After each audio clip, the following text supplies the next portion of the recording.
Welcome to channel 9. ఈనాటి మన ముఖ్య అతిథి తిరుపతి పార్లమెంట్ సభ్యులు గురుమూర్తి మనతో ఉన్నారు. అనేక విషయాలు వైసీపీ పార్టీలో ఏం జరుగుతుంది, సామాజికమైన దృక్పథంలో ఆయన వెళ్తున్నారు.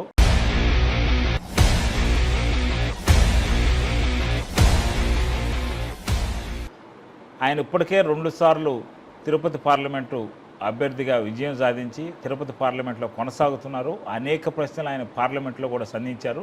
ఈ నేపథ్యంలో ఆయన పార్లమెంట్లో ఎలాంటి ప్రశ్నలు సంధించారు, ఏమేమి పరిష్కార మార్గం చూపించారు అనేది ఓసారి అడిగి తెలుసుకోండి. నమస్తే సార్. నమస్తే సార్, మీరు పార్లమెంట్లో ఈ మధ్యకాలంలో జరిగిన పార్లమెంట్లో మీ వైఎస్ఆర్సీపీ సభ్యుల సంఖ్య దాదాపుగా తగ్గిపోతూ వస్తుంది. ఈ నేపథ్యంలో మీరు గట్టిగా నిలబడ్డారు. మీరు ఎలాంటి ప్రశ్నలు పార్లమెంట్లో వేశారు, ఏమేమి పరిష్కారం చూపించారు? ఖచ్చితంగా పార్లమెంటు వేదికగా చేసుకొని మన రాష్ట్రానికి సంబంధించినటువంటి సమస్యలు ఏవైతే ఉండవో మ్యాక్సిమం ఆ సమస్యల మీద పార్లమెంట్లో ప్రశ్నలు సంధించడం జరిగింది. దానికి సంబంధించినటువంటి ఆన్సర్స్ని మినిస్టర్స్ ద్వారా తీసుకోవడం జరిగింది. అలాగే తిరుపతి పార్లమెంట్కి సంబంధించినటువంటి ఇష్యూస్ కానీ రాష్ట్రానికి సంబంధించినటువంటి ఇష్యూస్ కానీ అనేకం చాలా వరకు పెండింగ్లో ఉన్నాయి. దీనికి సంబంధించి అధికారంలో ఉన్నటువంటి ఎన్డీఏలో భాగస్వామ్యంగా ఉన్నటువంటి పార్టీలు ప్రతిదాన్ని కూడా వాళ్ళకి జస్ట్ అంటే రాష్ట్రానికి సంబంధించినటువంటి కీలకమైనటువంటి విషయాల మీద వాళ్ళు ప్రశ్నలు సంధించలేకుండా పోతూ ఉన్నారు. ఎందుకంటే ఎక్కడ బీజేపీ ప్రభుత్వానికి లేదంటే బీజేపీ పార్టీకి ఎక్కడ మధ్య గ్యాప్ వస్తుందో టీడీపీకి బీజేపీ అని. కానీ వైఎస్ఆర్ కాంగ్రెస్ పార్టీ చిత్తశుద్ధితో రాష్ట్రం కోసం అలాగే జగన్మోహన్ రెడ్డి గారు మాకు ఇచ్చినటువంటి ఆదేశాలు ఏంటంటే ఫస్ట్ రాష్ట్ర సమస్యల మీద ఫోకస్ చేయండి. కేవలం TDP party YSR Congress party మీద ఆరోపణలు చేస్తే మీరు ప్రత్యారోపణలు చేయడం కానీ చేయాలి, కానీ మీరు తదేపంగా వాళ్ళని టార్గెట్ చేయడం వద్దు. మీరు సభా సమయాన్ని వృధా చేయకుండా ప్రజా సమస్యల మీద ప్రశ్నలు వేయండి అని చెప్పడం జరిగింది. సో దానికోసమే వైజాగ్ స్టీల్ ప్రైవేటీకరణకు సంబంధించి కానీ అలాగే పోలవరంకు సంబంధించినటువంటి ఇష్యూస్ కానీ పలు రైల్వే ఇష్యూస్కి సంబంధించి కానీ అలాగే ఇరిగేషన్ ప్రాజెక్టులు మేజర్గా ఉన్నటువంటి పెండింగ్ ఏదైతే ఇప్పుడు R&R ప్యాకేజెస్ కానీ ఇట్లాంటి సైట్కి సంబంధించి కానీ ఇలా అనేకమైనటువంటి సమస్యల మీద పార్లమెంట్లో ప్రశ్నించడం జరిగింది. సార్, ప్రత్యేక హోదా ఇవ్వకుండా ఉంటే ఒకవేళ ప్రత్యేక హోదా ఇచ్చినా దుగ్గిరాజపట్నం పోర్టు మనకి ఇస్తామని చెప్పారు. కేంద్ర ప్రభుత్వంలో దుగ్గిరాజపట్నం హామీ ఒకటి ఉంది మీ కాన్స్టిట్యున్సీకి సంబంధించి, ఇది దాని పరిస్థితి ఏంటి? దుగ్గరాజపట్నంకు సంబంధించి ఆంధ్రప్రదేశ్ రీఆర్గనైజేషన్ యాక్ట్ 2014 ప్రకారం మనకు దుగ్గరాజపట్నం పోర్ట్ కన్స్ట్రక్ట్ చేసి ఇవ్వాలి, కానీ అది ఈ వరకు ఆ ప్రతిపాదనలే లేదు, ఈ వరకు దాని గురించి ఊసేయట్లేదు. ఎందుకంటే దాదాపు ఆంధ్రప్రదేశ్ రీఆర్గనైజేషన్ యాక్ట్ ల్యాబ్స్ కూడా అయిపోయింది. అంటే అది 10 సంవత్సరాల కాల పరిమితి మాత్రమే అది లైవ్లో ఉంటుంది, దాని తర్వాత ఇదైపోతుంది. దానికి సంబంధించి ఈ రీసెంట్ పార్లమెంట్ సమావేశాల్లో కూడా ప్రశ్నించడం జరిగింది. Port construction plus ship building కూడా అక్కడ ఇన్ఫ్రాస్ట్రక్చర్ క్రియేట్ చేయాలని, తద్వారా కంప్లీట్ ఈస్ట్ కోస్ట్కి మొత్తం కూడా చాలా ఉపయుక్తంగా ఉంటుందని. అది ఇప్పుడే కాదు, అది శాతవాహన పీరియడ్ అప్పటి నుంచి కూడా చాలా సస్యశ్యామలంగా విరాజిల్లేటువంటి ప్రాంతం అది షిప్పింగ్ వాణిజ్య పరంగా. Even archaeological survey of India వాళ్ళు ఎక్స్కవేషన్ చేసినా కూడా అక్కడి నుంచి వ్యాపార వాణిజ్యం చాలా ఎక్కువగా జరిగింది అని కూడా వెలుగులోకి వచ్చింది. సో దీని మీద అయితే కేంద్ర ప్రభుత్వాన్ని గట్టిగా నిలదీయడం అయితే జరిగింది దుగ్గరాజపట్నంకి సంబంధించి. అదే కాకుండా ఇన్లాండ్ వాటర్ వేస్కి సంబంధించి కూడా మనం మాట్లాడడం జరిగింది. ఈ బకింగ్హామ్ కెనాల్ ఏదైతే ఉందో విజయవాడ నుంచి చెన్నై దాటుకుని వచ్చే వరకు మనం ఇది ప్రాపర్గా కన్నా మనం చేసుకోగలిగితే, సో ఈ మెటీరియల్ గూడ్స్ కానీ ఏం కానీ ట్రాన్స్పోర్టేషన్ కాస్ట్ బాగా తగ్గిపోయి సో అందరికీ ఉపయుక్తంగా ఉంటుందనే ఉద్దేశంతో దాన్ని కూడా మాట్లాడడం జరిగింది. సార్, ముఖ్యంగా మీరు తిరుపతి పార్లమెంటు పరిధిలో పరిష్కరించిన ఏ సమస్యలు పరిష్కరించామన్నారు? ఇప్పుడు తిరుపతి మనం చూసుకున్నట్లయితే ఎక్కువగా టూరిజం అంటే పిలిగ్రిమేజ్ మీద డిపెండ్ అయినటువంటి సిటీ. దీంట్లో ప్రాపర్ ఇన్ఫ్రాస్ట్రక్చర్ లేదు. ఇప్పుడు సపోజ్ మక్కా కానీ, వాటికన్ సిటీ కానీ, ఇట్లా ప్రపంచవ్యాప్తంగా ప్రముఖ పుణ్యక్షేత్రాలన్నీ కూడా ఇన్ఫ్రాస్ట్రక్చర్ పరంగా చాలా ముందడుగు వేసి చాలా అద్భుతంగా ఉన్నాయి. ఇలా ఒక రోజుకి అలాగే ఒక సంవత్సరానికి మినిమం 6 కోట్ల మంది తిరుపతి ప్రాంతాన్ని విజిట్ చేస్తున్నారు. వీళ్ళు ఎలా వస్తున్నారు? By air, by train, by road వస్తున్నారు. మొదటగా వీటిని కేంద్రీకరించడం, ఫోకస్ చేయడం జరిగింది. తిరుపతి బస్ స్టాండ్కి నేషనల్ హైవే మినిస్ట్రీకి సంబంధించి ఒక టైప్ చేసి, ఇక్కడ ఆర్టీసీకి సంబంధించి టైప్ చేసి 500 కోట్లతో అధునాతనమైనటువంటి బస్ స్టాండ్ని నిర్మించాలని తలపెట్టి, అది డిజైన్స్ కూడా మొదట ఒక డిజైన్ ఖరారు చేశారు. మళ్ళీ తర్వాత దాంట్లో కొన్ని మాడిఫికేషన్ చేసి కొద్దిగా డిజైన్ చేంజ్ చేయాలని మంత్రి గారు చెప్పారు. త్వరలో దాన్ని కూడా టెండర్లు కాల్ఫర్ చేస్తారు. ఒక మంచి ఇన్ఫ్రాస్ట్రక్చర్ క్రియేట్ అవుతుంది, ఆ సమస్యకు పరిష్కారం దొరుకుతుంది. ఆ బస్ స్టాండ్ ద్వారా దాదాపుగా ఒక రోజుకి 1,10,000 మంది రాకపోకలు సాగిస్తున్నారు. ఇది ఎందుకు కొద్దిగా స్లో అయింది అని అంటే, కేంద్ర ప్రభుత్వాన్ని మనం కోరింది ఏంటంటే ఈపీసీ మోడల్లో కన్స్ట్రక్ట్ చేయండి, తద్వారా ప్రయాణికుల మీద ఎలాంటి భారం పడకుండా ఉంటుంది. ఎక్కువగా పేదవారు బస్సులో ప్రయాణం చేస్తూ ఉంటారు. మనం ఎయిర్పోర్ట్లు ఇచ్చినట్టు ఇది ఇచ్చినట్లయితే సో ఖచ్చితంగా వాళ్ళ మీద భారం పడే అవకాశం ఉంటుందని ఈపీసీ మోడల్ మనం చేయమని అడిగితే వాళ్ళు పీపీపీ మోడల్లో చేస్తామని వాళ్ళు అన్నారు. సో ఆ ఫైట్ చేయడం వల్ల మధ్యలో కాస్త బ్రేక్ రావడం జరిగింది. సో ఎట్టకేలకు మా వంతు మేము ప్రయత్నం చేస్తామని కేంద్ర ప్రభుత్వం హామీ ఇచ్చింది. సో టెండర్ పిలిచేటప్పుడు ఏది పిలుస్తారనేది దానికోసం వేచి చూస్తాను. తర్వాత తిరుపతి రైల్వే స్టేషన్, సో అది కూడా అత్యద్భుతంగా తీర్చిదిద్దబడుతుంది. దాదాపుగా 75% పనులు పూర్తయినాయి. దాదాపుగా 300 కోట్ల రూపాయలతో అది కన్స్ట్రక్షన్ జరుగుతూ ఉంది. ఆ సమస్య కూడా పరిష్కారం అవుతుంది. తిరుపతితో పాటు అదే సమానంగా రేణిగుంట రైల్వే స్టేషన్ కూడా 70,000 మంది ప్రయాణికుల రోజుకి రాకపోకలు కొనసాగుతున్నారు. దానికి కూడా ఒక 200 కోట్ల రూపాయలు శాంక్షన్ చేసుకోవడం జరిగింది. మొదటి దశలో ఒక 50 కోట్లు రావడం జరిగింది. ఇక ఈ 4 రైల్వే స్టేషన్లకు సంబంధించి 25 కోట్ల రూపాయలతో అమృత్ రైల్వే స్టేషన్లుగా చేసుకొని సూళ్ళూరుపేట కానీ, తిరుచానూరు రైల్వే స్టేషన్ కానీ, ఇలా గూడూరు, ఇవన్నీ కూడా మోడర్నైజ్ చేసుకుంటూ ముందుకెళ్తా ఉన్నాం. దీంతో పాటుగా చాలా చోట్ల అండర్ పాస్లు ఇవి పెద్ద అడ్డంకిగా మారిపోయినాయి. కాబట్టి ఎక్కువ ఇప్పుడు మనం సర్వేపల్లి నియోజకవర్గంలో వెంకటాచలం దగ్గర ఒక అండర్ పాస్ కానీ, అలాగే మన కాళహస్తి నుంచి తిరుపతి మధ్య మార్గంలో దాదాపు ఒక 4 అండర్ పాస్లు కానివ్వండి, ఇట్లా ఎక్కడెక్కడ అండర్ పాస్లు అవసరమైందో మన వెంకటగిరి దగ్గర కూడా ఒకటి ప్రతిపాదించడం జరిగింది. అలాగే సూళ్ళూరుపేట దగ్గర ఒకటి ప్రతిపాదించడం, ఇవన్నీ ఏదైతే అవసరం ఉన్న చోట్ల అయితే పర్మిషన్లు తీసుకురావడం జరిగింది.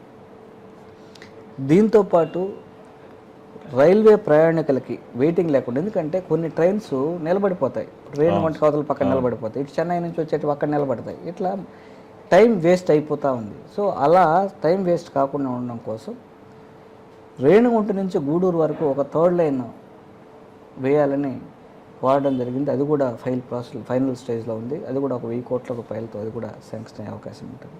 మరి చెన్నై నుంచి వచ్చే వాళ్ళకి ఇబ్బంది లేకుండా ఉండడం కోసం పూడి నుంచి ఏర్పేట వరకు ఇంకొక లైన్, కొత్త లైను ప్రతిపాదించడం జరిగింది. అది కూడా దాదాపుగా రైల్వే వాళ్ళు 25 కోట్ల రూపాయల ల్యాండ్ అక్విజిషన్ కూడా గవర్నమెంట్కి డబ్బులు కట్టింది. అది కూడా సర్వే పూర్తయింది. ఇలా రైల్వేస్కి సంబంధించి మనం ముందుకు తీసుకున్నాం. కాకపోతే రైల్వే స్టాపింగ్ విషయంలో మాత్రం చాలా కష్టతరంగా ఉంది. కాకపోతే నాకు చాలా ఒత్తిడి చేస్తున్నారు మన వాళ్ళందరూ కూడా. అక్కడ ఏంటంటే టికెట్స్, నంబర్ ఆఫ్ టికెట్స్ని చూస్తున్నారు. అలాగే ట్రైన్ టైమింగ్, అంటే ఎక్కడ స్టార్ట్ అవుతుంది, ఎక్కడ డెస్టినేషన్ చేరాలో దీని టైం క్యాలిక్యులేట్ చేసి వాళ్ళు చాలా పకడ్బందీగా చేస్తున్నారు. ఎంత ఒత్తిడి పెట్టినా కూడా ఐట్లో మాత్రం మనము కష్టపడాల్సి వస్తుంది. ఇంకా చాలా వరకు మనం అడిగినటివి నెరవేరలేదు ఈ విషయంలో మాత్రం. దీని తర్వాత రైల్వే ఎయిర్పోర్ట్ విషయానికి వస్తే, సో దాదాపుగా రన్వే పనులు పూర్తయిపోయినాయి. ఇప్పుడు ఈ దేశంలోనే ఎయిర్పోర్ట్ అథారిటీ ఆఫ్ ఇండియా నిర్వహించే అన్ని ఎయిర్పోర్ట్లలో తిరుపతి ఎయిర్పోర్ట్ రన్వేనే అత్యంత పొడవైనది. ఎంత పెద్ద ఏరోప్లేన్ అయినా కూడా ల్యాండ్ అయ్యే అవకాశం మనకు దొరికింది. దీంతో పాటు కొత్త టెర్మినల్స్ అంటే ఏటీసీ అన్నీ కూడా ఇన్ఫ్రాస్ట్రక్చర్ కన్స్ట్రక్షన్లో ఉన్నాయి. ఒక ఎంఆర్ఓ సెంటర్ కూడా మనం శాంక్షన్ చేసుకోవడం జరిగింది. ప్లస్ టెండర్లు కూడా 2 సార్లు పిలిచారు. ఈ ఎంఆర్ఓ ఫెసిలిటీ ఏంటంటే ఎయిర్ క్రాఫ్ట్ వీల్ మెయింటెనెన్సు, అలాగే ఇంజిన్ మెయింటెనెన్స్, ఇవన్నీ చాలా ప్రముఖమైనవి ఎయిర్ క్రాఫ్ట్స్.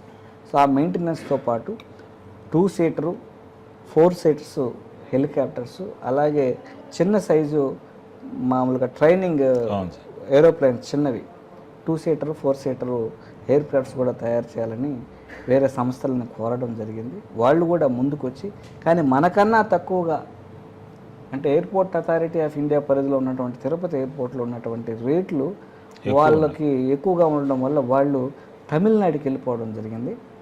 సో దీంతోపాటు ఒక కాలేజ్ కూడా అడిషనల్గా అంటే అక్కడ తిరుపతి పార్లమెంట్ సెగ్మెంట్లో 9 యూనివర్సిటీలు, 23 ఇంజనీరింగ్ కాలేజీలు ఉన్నాయి.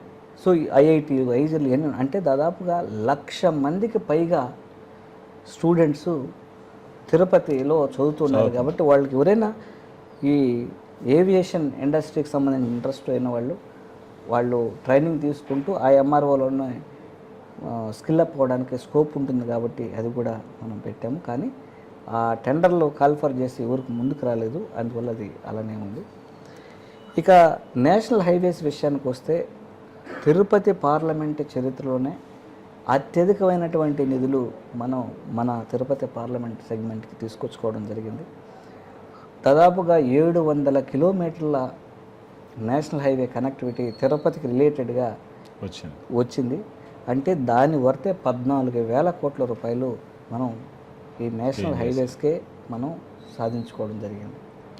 అలాగే ఎడ్యుకేషన్కి సంబంధించి దాదాపు యూనివర్సిటీస్ ఎక్కువ ఉన్నాయి. కాబట్టి ఒక మహిళా యూనివర్సిటీ, పద్మావతి మహిళా యూనివర్సిటీకి పిఎం ఉషా కింద 100 కోట్ల రూపాయలటువంటి నిధిని మనం సాధించుకోవడం జరిగింది. దానిలో భాగంగానే ఇప్పుడు రీసెర్చ్ ప్రాజెక్ట్స్ కానీ ఇన్ఫ్రాస్ట్రక్చర్ కానీ డెవలప్ అవుతూ ఉంది. సో ఇలా ప్రతి సెక్టార్ని చూసుకొని దానికి ఏం కావాలో దాని మీద చిత్తశుద్ధితో వైఎస్ఆర్ కాంగ్రెస్ పార్టీ పనిచేస్తుంది.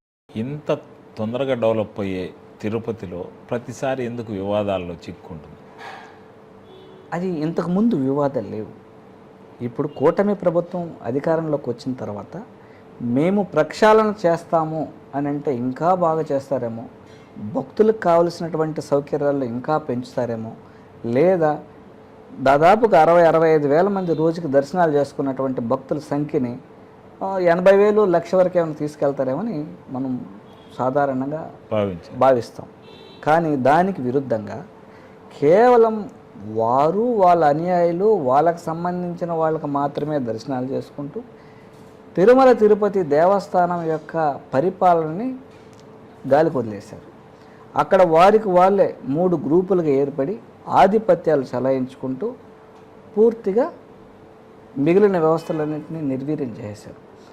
అందువలనే సెక్యూరిటీ ల్యాప్సెస్ మనం చూస్తే ఈ గత 11 నెలల్లో విపరీతంగా సెక్యూరిటీ ల్యాప్సెస్ ఉన్నాయి. ఈవెన్ తిరుపతి నుంచి ఒక వ్యక్తి మతిస్థిమితం లేని వ్యక్తి తిరుమలకు కూడా వెళ్ళిపోయారు. ఇన్ని సెక్యూరిటీ చెక్స్ అంతా దాటుకొని ల్యాబ్స్ వల్ల అప్పటి వరకు పట్టుకోలేకపోయారు. అదే ఏదన్నా టెర్రరిస్టులు పోతే, లేదంటే ఇంకొకరెవరన్నా మన సో దేశానికి హాని కలిగించాలని తలంపుతో ఎవరైనా పోతే, టెర్రరిస్ట్ యాక్టివిటీ కనుక జరిగితే ఎంతవరకు వీళ్ళు కట్టడి చేయగలరు? అదే నాన్ వెజ్తో సాక్షాత్తు తిరుమల టెంపుల్ ముందే ఓపెన్ చేసుకొని తింటూ ఉన్నారు. ఏం చేశారు? అలాగే లెక్కరు తిరుమలలోనే అమ్ముతూ పట్టుబడినారు. దీనికి అంతటికి కారణాలు ఎక్కడున్నారు? దాని వల్ల ఏం భద్రతలు తీసుకున్నారు? నిన్న ఎన్ని చేసి ప్రైమ్ మినిస్టర్ కూడా ఏమేమి సెక్యూరిటీ ల్యాబ్స్ ఉన్నాయో అన్నీ కూడా కంప్లైంట్ చేయడం జరిగింది. అది చేసిన తర్వాత కూడా మళ్ళా భక్తులు చెప్పులు వేసుకొని పోవడం. ఇప్పుడు దాదాపు 3 చెక్ పోస్టులు దాటుకొని పోవాలి. 3 దగ్గరలు చెక్ చేస్తారు, గేట్ల దగ్గర నుంచి 3 దగ్గరల. ఇవన్నీ దాటుకొని మహాద్వారం ముందు వరకు చెప్పులు వేసుకొని వచ్చారంటే ఇంకా ఏమాత్రం సెక్యూరిటీ ఉంది, ఏమాత్రం టెంపుల్కి భద్రత ఉంది అనేది క్వశ్చన్ మార్క్. చెప్పులంటే గుర్తొచ్చింది, మీరు ఇప్పుడే అంబేద్కర్ జయంతిలో పాల్గొన్నారు. అంబేద్కర్ జయంతిలో ఒక సిఐ చెప్పులు వేసుకొని అంబేద్కర్ పూలమాల వేసినాడు. అది ఆ సిఐ విజ్ఞతకే మనం వదలాలా? అంటే మనం ఏ కార్యక్రమంలో మనం పాల్గొంటున్నాం, ఆయనకి మనం ఎంత గౌరవం ఇవ్వాలా? ఏదో మొక్కుబడిగా ఆయన పోయినట్టే ఉంది, కానీ ఆయనకి తగిన గౌరవం ఇస్తూ నివాళులు అర్పించినట్టు కనపడట్లేదు. చదువుకున్న వాళ్ళకి మినిమం జ్ఞానం ఉండాలి, లేడకపోతున్నాం మేము. ఇంకా ఆయన విజ్ఞతకే వదిలేయాలి. ఇప్పుడు నిరంతరం రాష్ట్రంలో పోలీస్ వ్యవస్థ వివాదాల్లో చిక్కుంటుంది. ఎగ్జాంపుల్ ఏంటంటే కాకాని గోవర్ధన్ రెడ్డి అంశం, అనేక కేసులు పెట్టింది. దీన్ని ఎలా భావిస్తున్నారు? కాకాని గోవర్ధన్ రెడ్డి గారు ఈ నెల్లూరు జిల్లా అధ్యక్షులుగా చాలా సమర్థవంతంగా పనిచేస్తూ ప్రతి ఇష్యూని ప్రజల్లోకి తీసుకెళ్తూ ఈ తెలుగుదేశం పార్టీ ఏమైతే అరాచకాలు చేస్తుందో, ఈ రెడ్ బుక్ రాజ్యాంగాన్ని ఏ విధంగా అమలుపరుస్తుందో దీని మీద సమర్థవంతంగా ఆయన ఎదుర్కొంటున్నారు. కాబట్టి ఆయన అణిచివేయాలనే కుట్రలో భాగంగా ఈయనొక్కడిని అణిచేస్తే ఇంకెవరూ కూడా మాట్లాడలేరు అన్న దురుద్దేశంతో ఆయన మీద లేనిపోని అక్రమ కేసులను బనాయించడం, ఆయన అణచివేయాలని ప్రయత్నిస్తున్నారు. కానీ అది సాధ్యమయ్యే పని కాదు. వైఎస్ఆర్ కాంగ్రెస్ పార్టీ చాలా బలంగా ఉంది. ప్రజలందరూ కూడా రిలీజ్ అయ్యిండారు ఈ కూటమి ప్రభుత్వం ఏం చేస్తుంది, ఎన్నెన్ని తప్పులు చేస్తుంది అన్నట్టు. ఖచ్చితంగా ప్రజలు, నాయకులు వైఎస్ఆర్ కాంగ్రెస్ పార్టీ సమర్థవంతంగా ఎదుర్కొంటుంది. ఆయన కూడా నిర్దోషిత్వాన్ని ఖచ్చితంగా నిరూపించుకుంటారు. ఆయన్ని నిజంగా బెయిల్ వస్తుందేమో ఉద్దేశంతో ఎస్సీ ఎస్టీ కేసులు కూడా దానికి ఉపయోగించుకుంటారు, వాంటెడ్గా పెట్టి. సో ఇవన్నీ కరెక్ట్ కాదు. కోర్టులు ఉన్నాయి, కోర్టుల మీద నమ్మకం ఉంది. అలాగే డాక్టర్ బిఆర్ అంబేద్కర్ గారు రచించినటువంటి రాజ్యాంగం మీద వైఎస్ఆర్ కాంగ్రెస్ పార్టీకి, మాకు అందరికీ కూడా నమ్మకం ఉంది. ఆ రాజ్యాంగమే శాశ్వతం. ఈ రెడ్ బుక్ రాజ్యాంగం అనేది తాత్కాలికం. కాబట్టి కోర్టులు నమ్ముతున్నాం, అలాగే రాజ్యాంగాన్ని నమ్ముతున్నాం. ఎస్సీ ఎస్టీ కేసుల విషయంలో అనేక కేసులు దుర్వినియోగం జరుగుతుంది. విషయం ఏంటంటే సంబంధం లేని వాటిల్లో ఎస్సీ ఎస్టీని తీసుకుపోయి కేసులు పెట్టడం. ఎస్సీ ఎస్టీ కేసుని దాదాపు ఆ రోజు 110 మంది ఎంపీలు అందరూ కలిసి ఆర్కే నారాయణ రాష్ట్రపతిగా ఉన్నప్పుడు ఈ బిల్ అమెండ్మెంట్ కోసం ప్రయత్నం చేశారు. ఒక రిజర్వేషన్లో గెలిచిన ఎంపీగా మీరు ఈ తప్పుడు కేసులను, ఎస్సీ ఎస్టీ కేసులను ఎలా అడ్డుకుంటారు? నేను దీనికి చాలా బాధపడుతున్నాను. ఎందుకంటే నిజంగా అన్యాయం జరిగినటువంటి ఎస్సీ ఎస్టీలకి న్యాయం జరగట్లేదు. దీనివల్ల ఏంటంటే ఇవి ఎవరైతే కుట్రపూరితంగా చేస్తారో వాళ్ళ దగ్గర పనిచేసే వాళ్ళ మీద ఒత్తిడి చేసి ఆ ఒత్తిడికి తలగ్గి ఆ సోదరులు కూడా కేసులు పెట్టాల్సి వస్తుంది. ఆ సోదరులు కూడా దయచేసి ఆలోచించాలి. మనకున్నటువంటి హక్కుని మనం దేనికి ఉపయోగించుకుంటున్నాం? మనకు జరిగినటువంటి, నిజంగా జరిగినటువంటి అన్యాయం మీద మనం ఆ యాక్ట్ను వాడుకుంటున్నామా, లేదా ఎవరో ఒత్తిడిలకి, ఎవరో ప్రలోభాలకి లొంగి మనం వాడుకుంటున్నామని దయచేసి ఇలాంటి ఒత్తిళ్ళకి తలొగ్గొద్దు. మనకిచ్చినటువంటి రైట్ని మనం వాడుకుందాం. అలాగా దానివల్ల గౌరవం పెరుగుతుంది. మీరు అట్లా చేస్తే ప్రతి కేసుని ఆ ఘాటినే కట్టేసి కేసుని నీరుగార్చే పరిస్థితులు ఉంటాయి. కాబట్టి ఇతరులు పెట్టే ప్రలోభాలకు కానీ అలాగే ఒత్తిళ్ళకి కానీ లొంగొద్దని నా సోదరులందరికీ కూడా నేను విజ్ఞప్తి చేస్తున్నాను. మీరు చివరగా ప్రత్యేక హోదా కోసం గతంలో ప్రైవేట్ బిల్ కూడా పెట్టారు.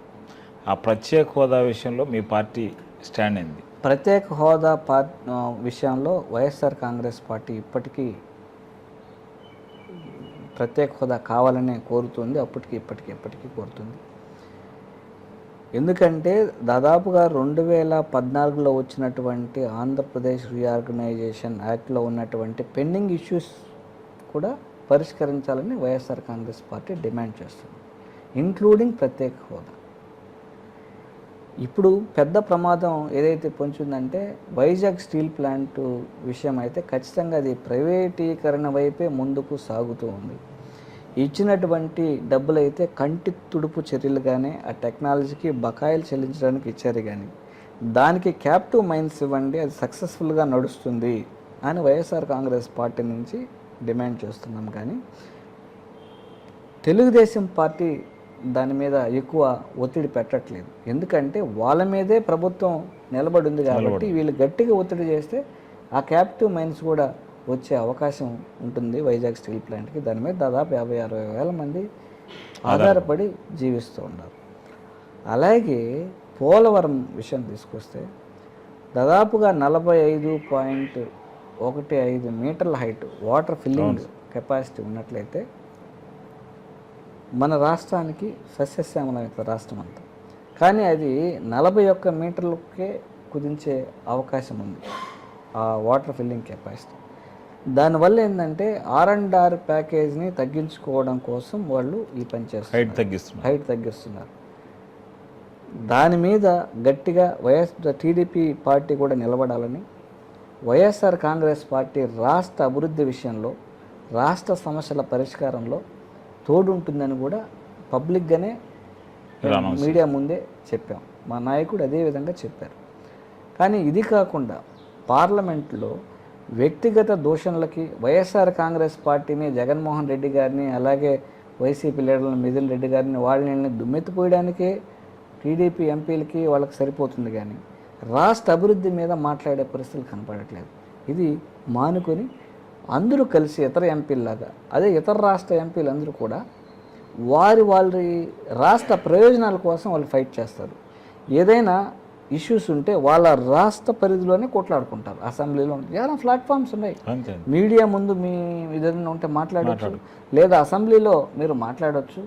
కానీ దేశానికి సంబంధించినటువంటి అందరూ ఎంపీలు ఉన్న దగ్గర మన రాష్ట్రానికి ఏం కావాలో అని కేంద్ర ప్రభుత్వం మీద ఒత్తిడి తీసుకొస్తే మన ప్రాంతం బాగుంటుంది, అభివృద్ధి చెందుతుంది. కానీ దానికి విరుద్ధంగా పోతున్నారు కాబట్టి ఇది కరెక్ట్ కాదేమో నా అభిప్రాయం. అభివృద్ధి కోసం ఎన్డీఏ సహకరించడం లేదు, వాళ్ళ స్వప్రయోజనాల కోసమే సహకరిస్తానని మీ అభిప్రాయం. అంతే. ఇంకొకటి లాస్ట్గా, ఇక్కడ మీ తిరుపతి కాన్స్టిట్యున్సీలో 7 సెగ్మెంట్లలో తెలుగుదేశం పార్టీ కైవసం చేసుకుంది. మీకు ప్రత్యర్థిగా పోటీ చేసిన వరప్రసాద్ కూడా మీ దగ్గర నుంచి పోయిన వ్యక్తే బీజేపీ. ఇది ఎలా సాధ్యమైందంటారు మీరు గెలవడం? వైఎస్ జగన్మోహన్ రెడ్డి గారి యొక్క ఆశీస్సులు, అలాగే తిరుపతి పార్లమెంట్ సెగ్మెంట్లో ఉన్నటువంటి నాయకులు, ప్రజలు అందరూ కూడా నమ్మకంతో నన్ను పార్లమెంట్కి పంపించారు. ఆ నమ్మకాన్ని వమ్ము చేయకుండా, నా శక్తి వంచన లేకుండా నేను పనిచేస్తానని ఆ రోజు చెప్పాను, ఈరోజు చెప్తాను, రేపు కూడా చెప్తాను. వాళ్ళు నా మీద పెట్టినటువంటి నమ్మకాన్ని వమ్ము చేయకుండా మన తిరుపతి పార్లమెంట్ సెగ్మెంటు లేదా మన రాష్ట్రానికి సంబంధించినటువంటి సమస్యల మీద ఖచ్చితంగా నేను నా వంతుగా ప్రయత్నం చేస్తూ నేను కలగను.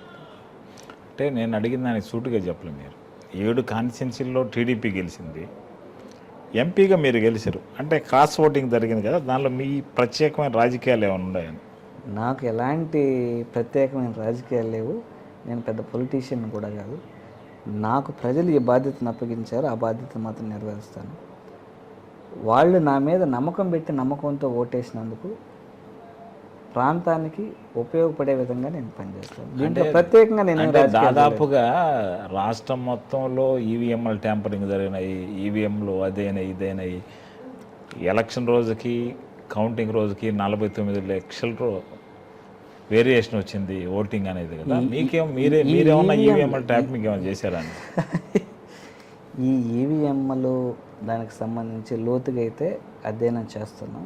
ఆధారాలు దొరికిన తర్వాత ఖచ్చితంగా సుప్రీంకోర్టుకి అయితే వెళ్ళాలని అనుకుంటున్నాం. సో మేమైతే ఈవీఎం చేయలేదు, ట్యాంపరింగ్ కానీ ఏం చేయలేదు. సో మేము ప్రజలకు మంచి చేసాం కాబట్టి. ప్రత్యర్థులు చేశారన్న అనుమానాలు ఏమైనా ఉన్నాయి మీకు? ప్రజల్లో అయితే బలంగా అది అయితే ఉంది. సో ఏదైనా ఆధారం ఉంటే మనం మాట్లాడాలి. సో ఆధారాల కోసం ప్రయత్నం చేస్తాను. ఆధారాలు బయటపడినప్పుడు ఖచ్చితంగా సుప్రీంకోర్టుని అప్రోచ్ అవుతాం పార్టీ వైపు నుంచి. ఇది ఈనాటి తిరుపతి పార్లమెంట్ సభ్యులు మధ్యల గురుమూర్తి మనోగతం. మరో అతిథితో మళ్ళీ కలుద్దాం. నమస్కారం సార్. Thank you. నమస్తే. Thanks for valuable time.